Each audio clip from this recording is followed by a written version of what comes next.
Hi there, this is Angelina and welcome back to my channel. This is part 3 of my project portfolio series as a data analyst. Part 1 focused on cleaning and exploring data with SQL, and part 2 was visualizing data with Tableau. This part focuses on cleaning and exploring data with Python. So without further ado, let's get into it.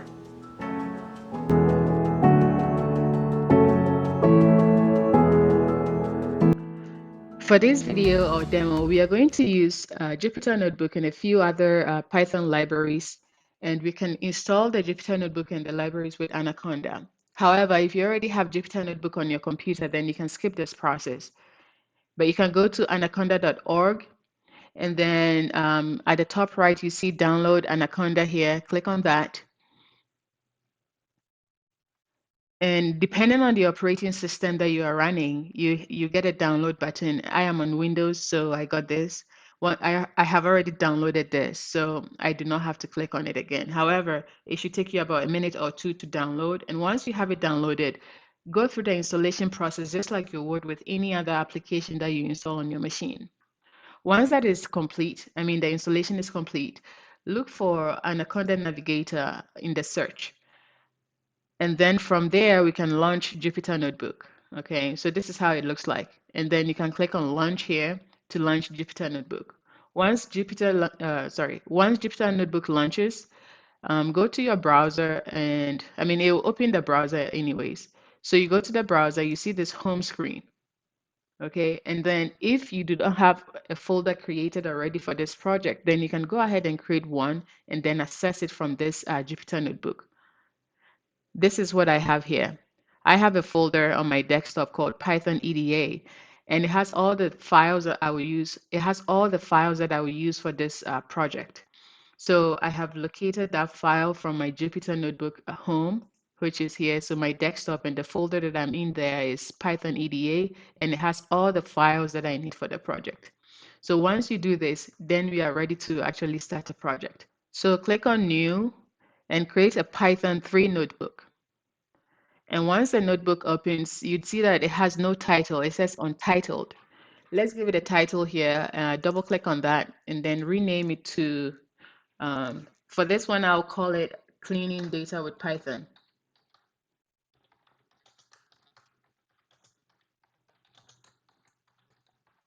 And then I'll hit rename and save it. All right, so now we have a notebook ready, and then we can start by importing some libraries that we will use to clean the data here in Python. So I'll give a comment here, importing libraries. The first one that I will want to import is pandas as PD. And then I would also use NumPy. And I'll import that with an alias NP. The scope is not to go through exactly how to code with Python, right? I'm just going to show you how I would clean data and make it ready to be used. Okay, so now that we have this, we have to hit run, and you see that it's running. Now it's done. So the next thing we will do is to get the data that we're about to use for the cleaning project. Let me call it getting data.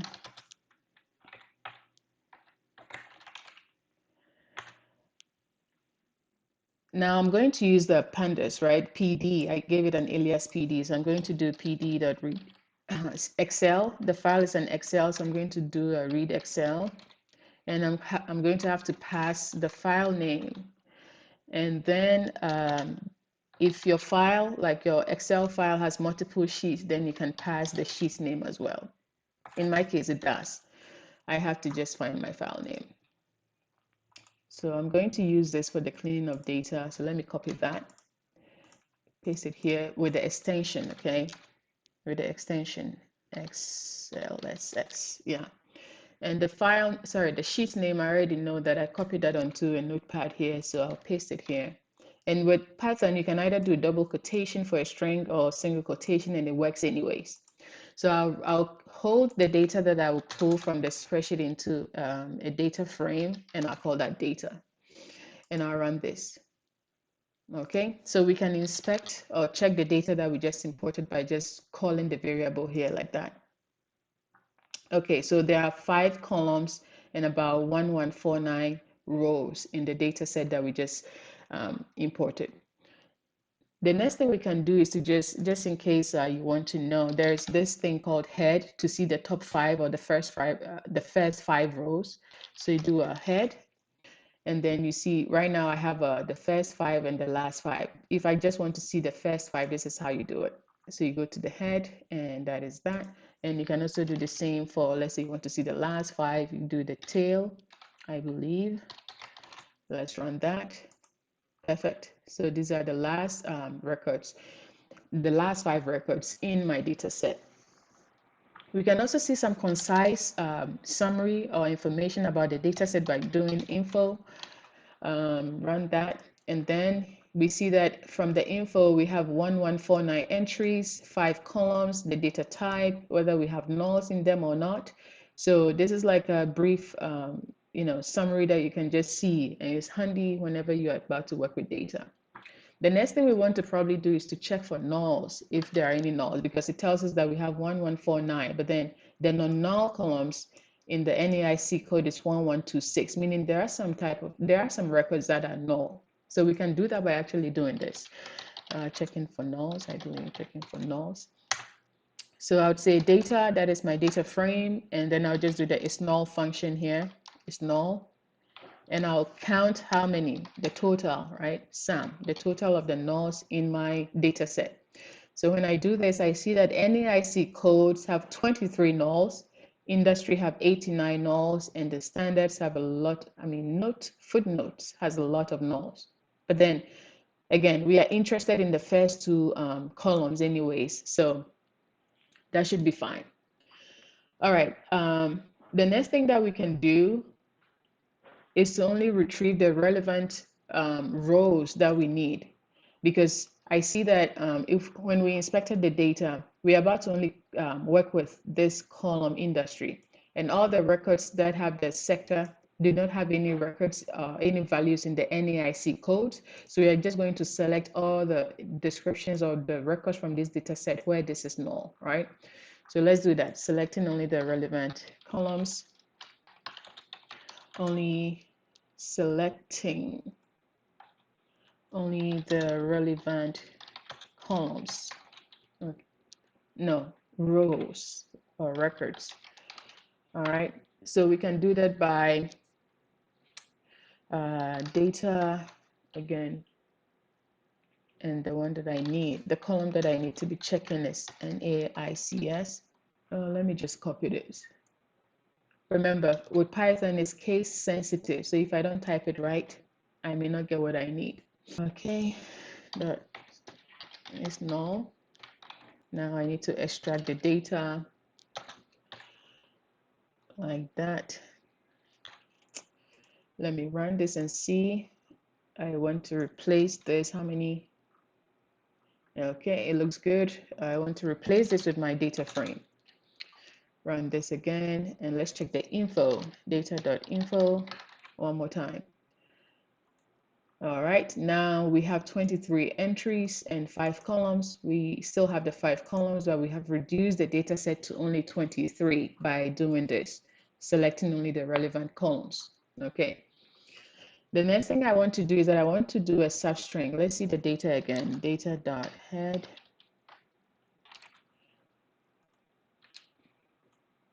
I want to substring the lookup codes, right? So the sector 11, I want to substring those, all the numbers after the sector.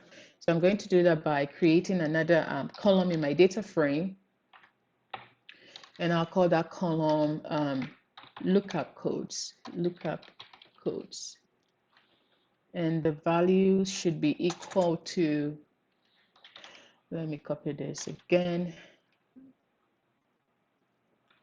Let me copy that. Oops. Okay, then I'll have to, the value set is an object. To be able to slice the data, I have to convert it to a string before I can slice it. So string and then slice, and then I have to have my starting point and my ending point, right? So I would start from 1, 2, 3. So with Python, indexing starts from 0. So now that I have sector of 6 characters, it should give me about 0 to 5 as the index numbers, right? So S will be 0 and R will be 5. So 6, 7. So I'll start from 7 and I'll stop at 9. All right, so I'll run this and see how my data looks. All right, this data here is warning. It's not an error. It's just some warning about some documentations. But anyways, let's check the data again. Run this. And where is the column? Yeah, so the lookup codes appeared here. It seems to be working. We also want to add the sector. So we want to substring the agriculture, forestry, fishing, and all the good stuff here. So we can do another column, and we'll call that column sector. Sector, and that should be equal to, before I do the sector, let me check the length of the strings in here.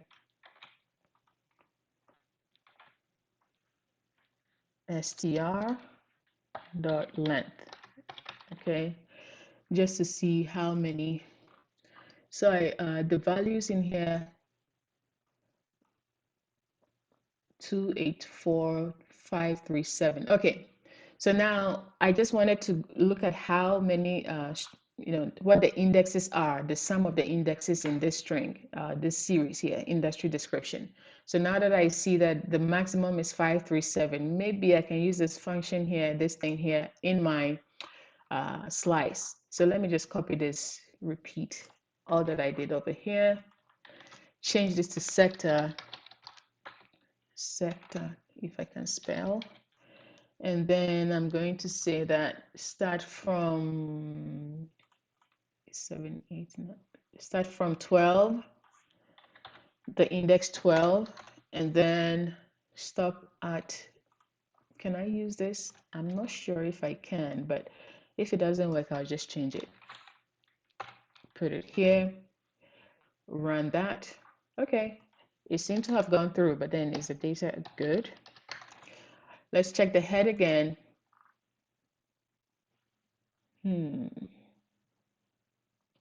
All right, let's redo this. Let me remove all the function that I put in here and put an actual number.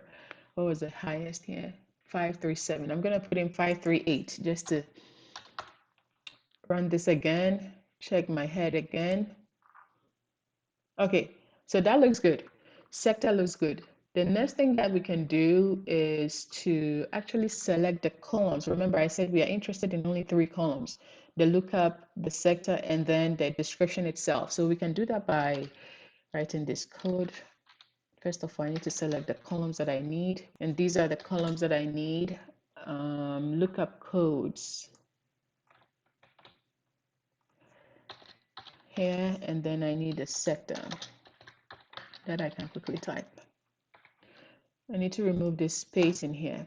Okay, so these are the columns that I need from the data frame data. All right, and then I need the data out of those columns.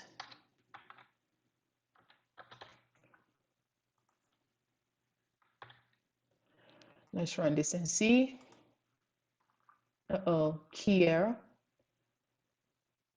Do I not have lookup codes? All right, what did I call this?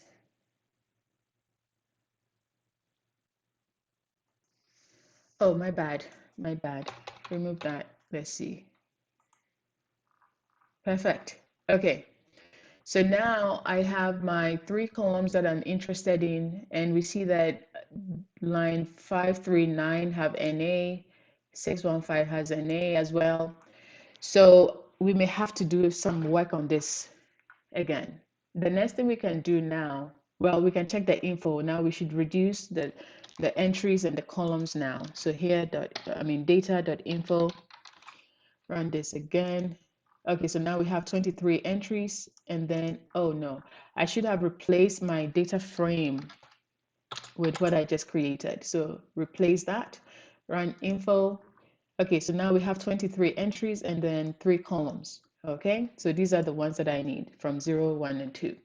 Okay, and since the data set we are interested in, data.head, I know I keep doing the head because I don't remember how the data looks like. Run this again. All right, I don't want to do the head. I want to do data. I want to see everything. Okay, since the records that we are interested in all have the lookup codes to be numeric, is a good way to just subset only the records where the lookup codes are numeric. So I'll do that by doing this. Data, and the column that I'm trying to do my filter on is on the lookup codes. Codes, capital, yeah. And then I'll set it to string, str dot is numeric, right? Okay, and now I need data. I hope I did it right. Okay, so now I've taken away the BU, the NAs, and all that from the data set, and now we have all the records that we are interested in. What I would do is that I will replace it again with my data frame. I'll replace my data frame with this results, and yes, that looks good. Now the next thing we have to do is that we have to replace, when I did the substring, I said for the first element that you see as, this first character you see as the dash here, substring what you see. And obviously there was more than one in the manufacturing, okay, and more than one in retail. So what I would do is I want to rename this from 33 manufacturing to manufacturing and rename this and that. All right, so to rename it, I would do this. So replacing values in sector, some values in sector, replacing some values in sector. The first thing I would do is that I'll use the sector again. Sector, copy that and paste. Okay, so what I want to do is that I want to come back to data. I can just data or data.log. Run this and see if it works. All right, when you do demos, you usually have errors. Okay, I see settings and warnings, but let me check my data real quick because I'm hoping that this has been replaced with just manufacturing. So run that and see. Okay, it looks good. All right, the next thing we would do is to replace, the reason why I imported NumPy here is for this purpose. We can either do that with pandas or NumPy. So right now we just completed one step. I would just want to use another code to replace retail and transportation just to show you how to do that as well. So I'll do data. Let me copy a few things. I want to be fast. I just need this part here. And go to np.where. If you are used to SQL, if you're, very familiar with that particular syntax, then it makes it easier on you. All right.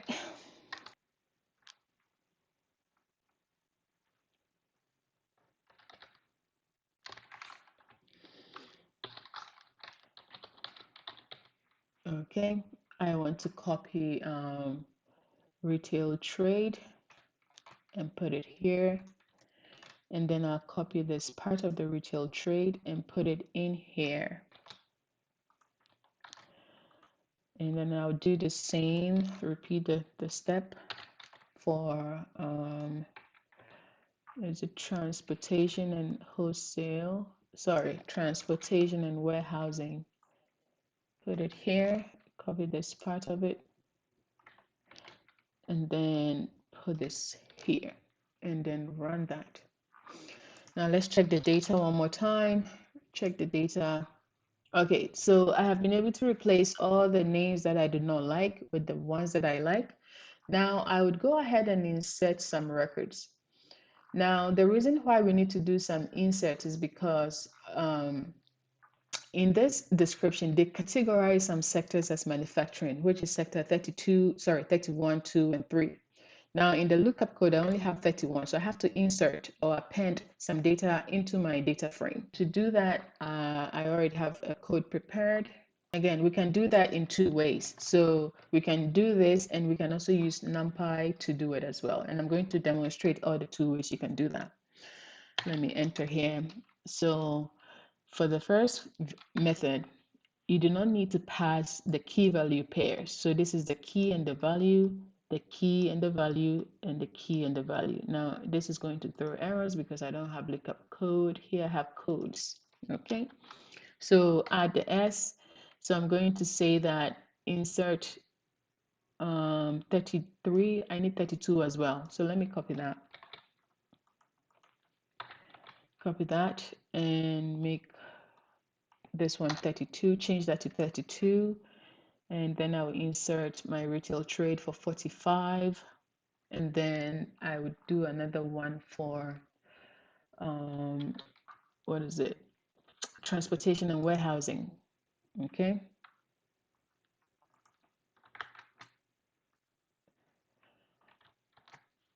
And this option I put in here is going to help me reset the indexing. So once we remove the records that we did not need, it kept the original indexes where when we imported the data. So right now, when I run this script, it's going to reset or ignore the indexing and give it a new one. Okay, so I already ran that, but let me quickly add the 49 and then we can preview the data.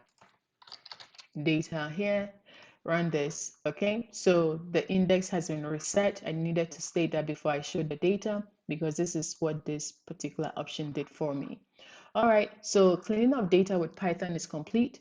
I see that we have about 24 records because indexing is from 0, so we have up to 23. That gives us, you know, the exact data that we need. The final thing we can do is that we can export the clean data to either a spreadsheet or a CSV. So I'm about to just say that send my data to a CSV. So I'll say to CSV, and then what is the file name that I want to give it? I want to say clean data.csv, okay? And with that, okay, encoding is not required, but I like to put it so that it doesn't throw any errors. Sometimes I get an error when I do export without encoding or specifying the encoding method. So 8, run this. Let's check our folder. We should have clean data here. Let's check our folder here again. Double click that open, clean data. Oops, it opened on my other screen. Oh, no, no, no. Okay, so what?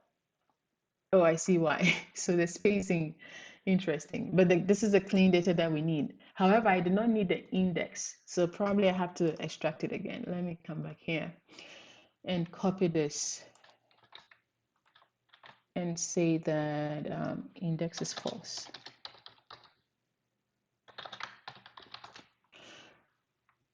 Do I want to override this just to demonstrate without index? So I'm going to run this last piece again. Do I have a new file? No? Okay, I do. I do. Yes, this is without index. Let me go back to my folder. I have another file. Click on that. Did I click on that? I did. All right, so this one has no indexing. I mean, I do not know what this weird character is, but this is what I'm interested in having or achieving, and I have it. So this ends the cleaning of data with Python. Minimize all that. Now, the next thing we are going to do is to explore some data. Close out of all these. We can continue with this same notebook, but I think I would save this as a one notebook and create another one for the cleaning of data with Python. So what I can do is that I would come back here and I'll say new notebook, Python notebook, and then I would change this to exploring data with Python, aka EDA.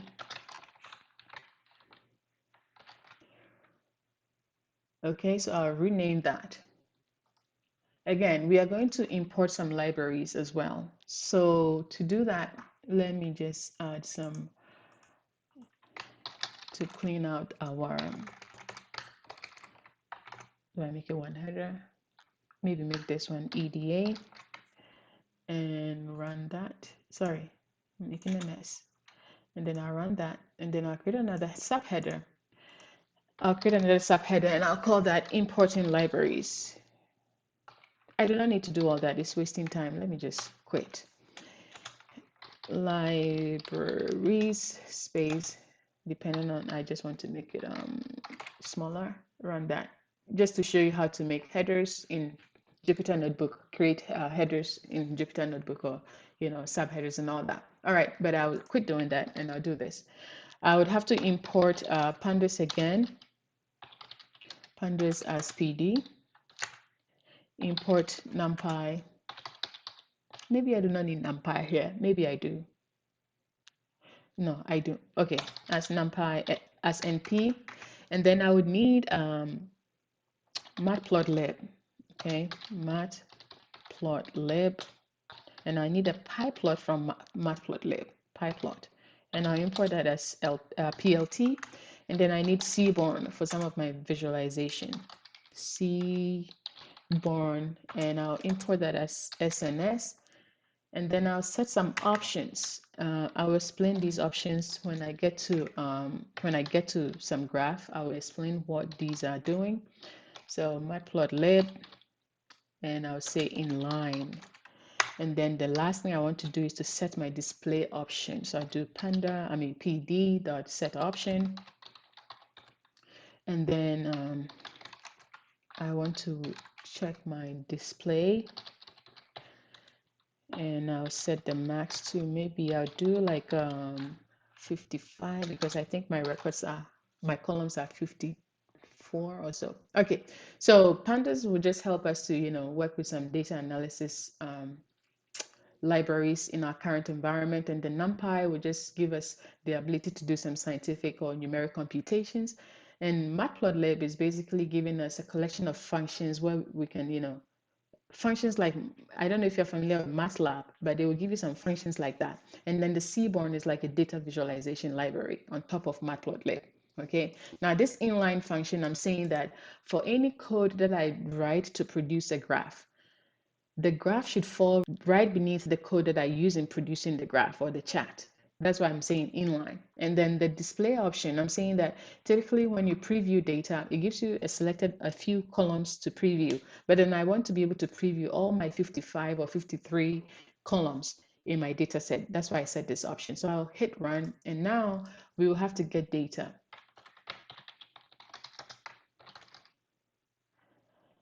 So now the first one I did was in Excel, but this data set is a CSV. So I'll do PD read CSV, right? CSV, and then I'll pass, sorry, I'll pass my, I can't type. I'll pass my file name in here. And remember, with CSVs, we do not have multiple sheets on there, so I won't pass any sheet name. What is the name? Let me rename this and copy that. I just need that, and I'll have to add the extension .csv, okay? And I'll read that into data as well. I'll call it Dataframe, DF. Just similar to what we did here. Here we call it data, and here I'm just calling it DF. It's just a placeholder, meaning data frame. All right, so run that. And again, we can inspect the data by doing the head and the tail. We won't go into details of all that, but a quick preview of the head would do.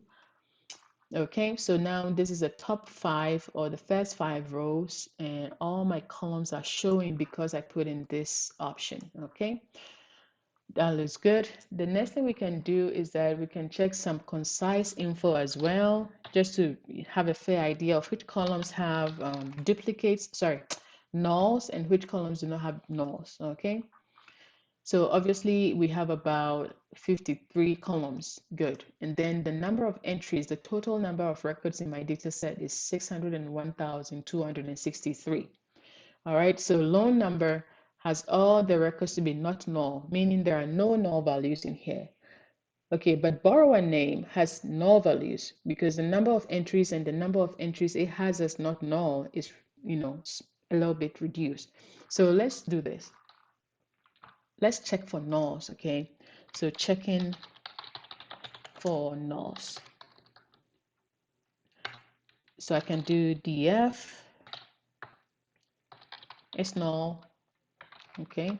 And we did this in our cleaning of data, but yeah, the loan status date has a lot of nulls. Borrower name has 9. Okay, so because borrower name has only 9 null columns, just to show you how to treat nulls, typically you replace them with either the mean, the median, or whatever it is that your business tell you to replace it with. But this is the case, I'm about to remove some nulls, right? So for borrower name, I'll just remove all the records in my data set where borrower name is null. So this is how I do that. And I need borrower name. Is it? I'm sorry, I need to be here, not null. And then I would do my df block and that. Let me run this and see. Okay. Okay, so now this is the total count of records that had borrower name, and I'll replace my data frame with that. So data frame is now this. Perfect. We could quickly do the info, but dot info. Let's see. Okay, so the number of entries has reduced, even the loan number, right? Because remember, look at this number here, 601254. When we initially imported that, loan number was 601263, but now it has taken the same number that the borrower name had, because we said remove all the entries where borrower name was null. Okay. All right, so this is one way to treat nulls, not the best way to do nulls, treat nulls. So the next thing we would do is to add some columns to our data frame. And what I want to do is that I want to get the year out of the data approved here. Where is the data approved? I want to get the year and the month. Okay. So what I can do is that I want to say the data frame, I want to call that column year approved. And then that should be of a date time. So I'll do date time index of this column, df date approved column. And then I want the year. Okay, so that should do it for the year. And probably copy the same thing for my month. Let me do 4 of these. And this will be month approved. And this, I want it to be the forgiveness date. So I'll copy that. Paste this here. Oops, undo that. Okay, so year approved, month approved, year forgiven, month forgiven. So we are adding all these. So we're adding 4 extra columns to our data frame. Okay, so let's run that. And once we do df, let me do the head only so that I don't see all my records. It's a lot of data. Let's scroll. So now we have 57. Remember, we started with 53. We have 57 now. So let's go all the way to the right. So I see some decimal points on the year. We may fix it, we may not fix it, but yeah, I don't want to do anything outside of scope of this video. So the next thing we would do is that we would also want to create some subsets. Let's say you want to analyze a different subset of the data differently. In the data dictionary, we saw that there was a round 1 and the round 2. So out of this data set that we imported, we can group the data into different rounds with the processing method here. Let me copy that and come down here and use it. So df, that is my data frame. Okay, and if that is equal to, what was it, PPP or PPPS? Okay, so PPP is the first round.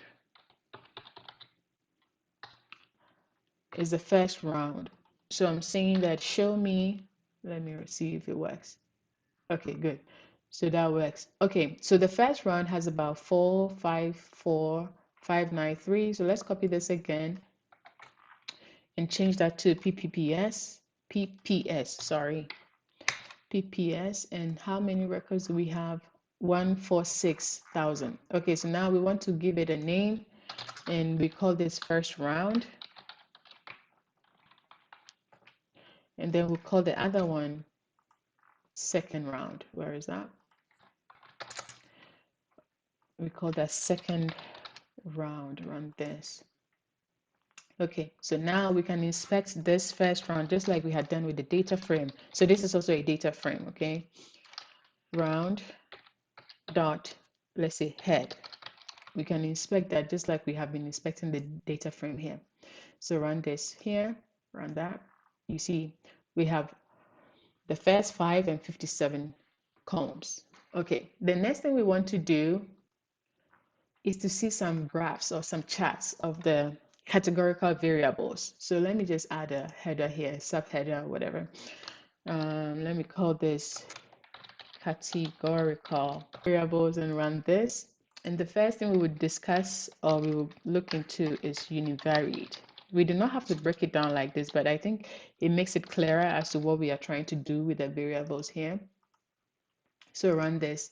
So UniVariate is just like analyzing single variables in here. So let's say we took PPP method, processing method. It's one variable and we are only looking at that. And let's say we took borrower state. It's one variable and we're looking at that. So we can now start to use our seaborn SNS. And I'm going to count how many records are in my processing methods, right? With a bar chart. So I'll call this processing method. Okay, so let me run this. Okay, so this is exactly what we wanted. So now it is telling us that under that processing method for this individual variable here, we have about 150 or 49. Remember when we broke it down, we had 149, 456 something. So 149 or 150 for the second round, which is PPS. And then for the first round, we have over 400,000. Okay, so basically what we just did was a count. Let me put some comments in here. Oops. How many records are in each processing method. So we can do the same thing for another type of variable. Let's use borrower state. See how many states are in there in this data set. Okay, so now we have borrower state, we have Virginia, Wisconsin, and Washington to be the top for this data set. Over 150,000 loans for this particular data set we are looking at. We can also do the same for the loan status. Let's run this. We have to go through this quickly. And loan status, we have the paid in full, assumption, and active. We don't see the active, but probably it's very small. All right, we can also do the same for what? Ethnicity. Like I said, this is just exploring the data and looking at how your initial preview of the data is like. So we run this again, and we have the unknowns, Hispanic, Latino, and not Hispanic, Latino. Okay, we can do the same for, again, we are still on univariate variables. We are just exploring all these variables in here. The chart helps you to quickly know what is what, and then, gives you some ideas of what you can do next with your data set. Now I have this query here. I'm just going to copy and paste it here because there's a lot of code. Let me run this and show you what it's doing. So what I'm saying is that for the same graph, the SNS plot, I want to be able to plot it, but I want my chart, my graph to be bigger, because if I don't change the size in here, let's just remove this quickly and show you what will happen. Sorry, copy that.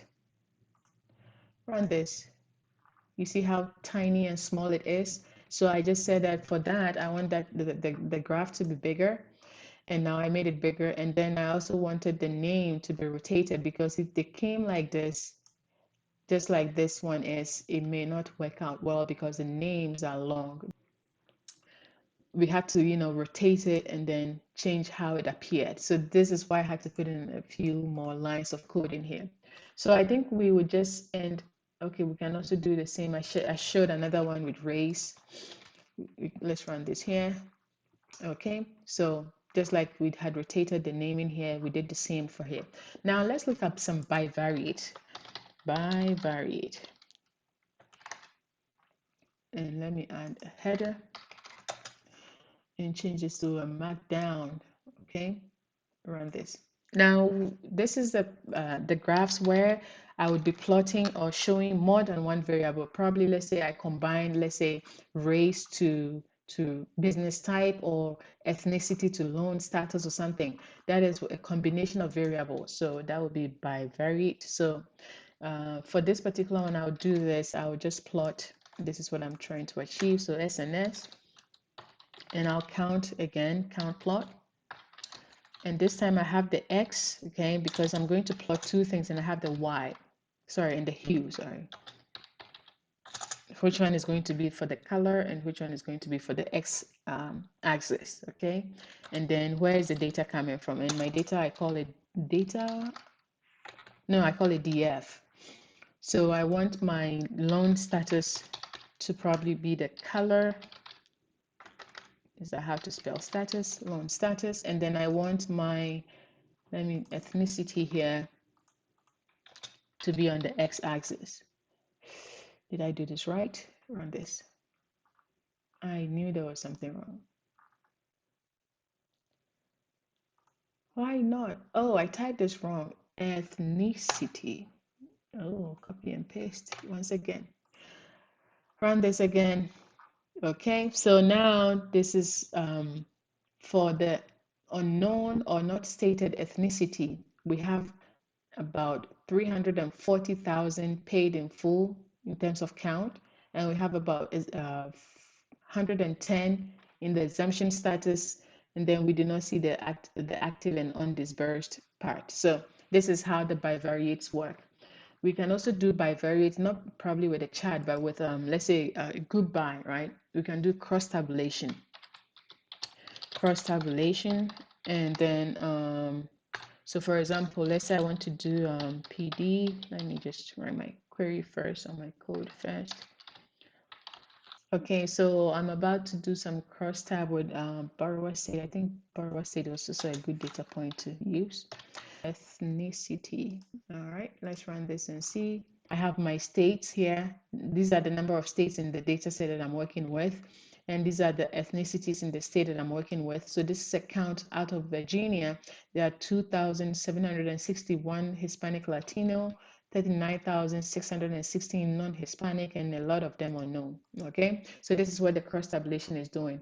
So we can do more of that by just copying and pasting and replacing the values. Let's say we want to use do I use, let me cut this. What do I want? Borrower state. Put, I think I want to do year approved, just so to utilize some of the new fields we created. Year approved. Run this and see. Okay, so for year 2020 and 2021, these are the count of loans that have been approved under the following states in here. So this is a good one, and let's run one more of that and just look into another thing. So one more of this, and then we go into, yeah, so this is good. Now let's look at some continuous variables. So everything that we have analyzed here, they are just categorical, meaning descriptive variables, right? Now we have numbers in here. We have the, when I say numbers, we have the current approval amount. Where is that?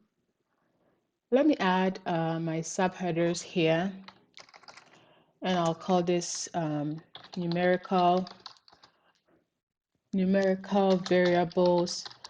But the one that we are treating now is discrete. Okay, it's money. So it's going to be a discrete variable. Because under numerical variables, you can either have continuous, discrete, and this is all I can think of right now.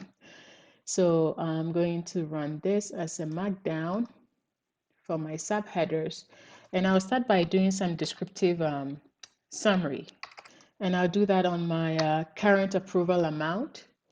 Current approval amount is the only variable that we would treat here under the numerical variable so that we can be fast.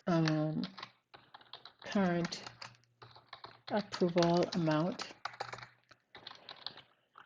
and then I want to do the describe. I want to see the mean, the median, and all the descriptive summary. So over here it tells us that for the current approval amount, this is the total count of records, and then the mean value the standard deviation, the minimum value, wow, $1.8, okay? And then the first quartile, the median, the third quartile, and then the maximum value. Now we can, so with these values, we can actually determine if they are outliers. So let me create a subheaders. I think one thing we can also see are outliers, okay? Let me run this as Markdown again, outliers.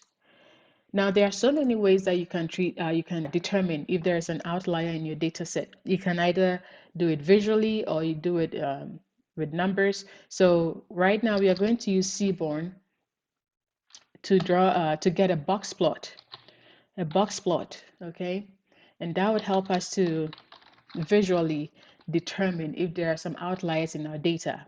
Like I said, you can either do it visually or use some numbers. So when I say numbers, you can do a z-score, you can do the 5-number summary, and then visually you can do the scatter plot, the box plot, I believe. Yeah. So right now we're just going to focus on box plot here. And I'm doing that on my current approval amount. Okay, so let me run this quickly and see. And this line here is the minimum value. In the descriptive summary, we see that the minimum value is 1.8. That is exactly what we are seeing here. This line here is the minimum value. And then we saw that the 25th or the first quartile is 8,617. That is about right. This line here, that is our first quartile. And then this line is our median, and that here is our third quartile, and this line is our maximum. So anything after the maximum is what we can consider as outliers, okay?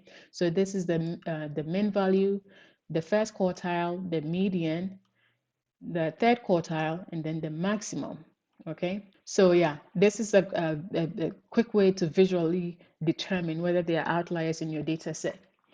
I think I can run one more of those. I have a script already written for that. This time around, I want to compare it to I want to do the same box plot of the current approval amount with the loan status. So let's run that and see. And this code I put in here just to make the chart bigger.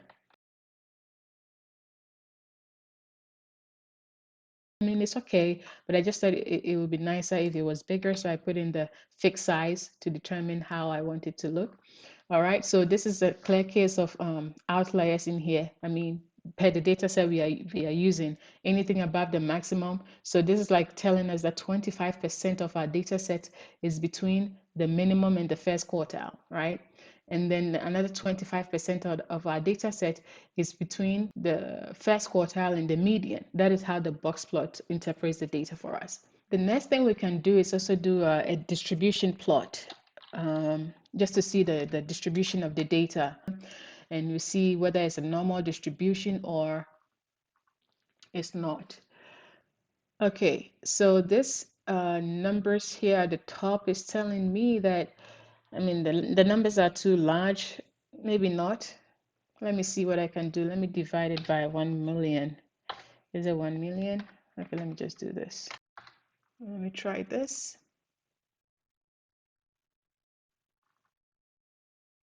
Okay, so I divided it by 1,000 instead of 1 million, and it looks better than before. So what we are looking at is the distribution of the data. So we see that it's clearly not a normal distribution. If it was a normal distribution, then I think the most of the records would be around the 80, 60, 100 thereabout. Right now, the data is positively skewed, okay? So we can also do something like a skewness and kurtosis. To do that is very simple. We can copy this again and do .skew, run that. And then we can do the same thing is it kurtosis? Sorry guys, I don't know how to pronounce it, but this is it. The skewness and kurtosis is giving me the body measure of this diagram. We can also do some correlation, df.core, and I want to put it into something called matrix. I'll call it matrix. I'll run this, and then do I have to change the axis or I just plot it?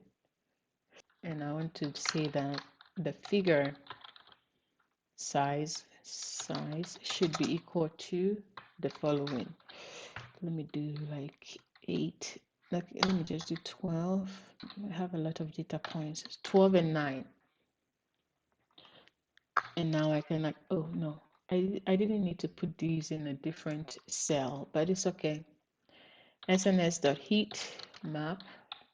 I'm about to do a heat map, and then I'll call this matrix in my heat map, and then I will do annotation. Should I? And not is true. Run this and see. I didn't run that, did I? Run this and see. What is wrong with figure size?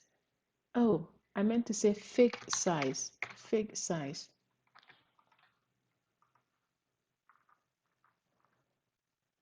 Ooh.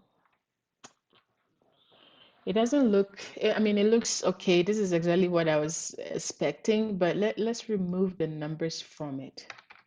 I mean, the numbers on the matrix. Let me run this. Okay, let me bring the numbers on the numbers back and explain a few things first. Okay, so this is telling us that, I mean, obviously the one here shows that they're highly correlated, but then it's the same values, right? So it's like month forgiven and month forgiven. When we look at, can I make this even bigger? 15 and 11. Let's run this again. Okay, when we make this bigger, we see that, let me see anything that is closer to, okay, so this is like a high correlation. Payroll proceed, okay? Payroll proceed and forgiveness amount. And initial approval amount versus forgiveness amount, right? So this is a quick way to see correlation between data. You do not have to plot all of these data points. Assuming you wanted to plot only the numerical variables in your data set, you could do that, okay? Or just some specific data points. So this brings us to the end of the project portfolio series as a data analyst. I hope this series can guide you in building a portfolio for yourself. Stay tuned for more content on this channel. Thank you for watching.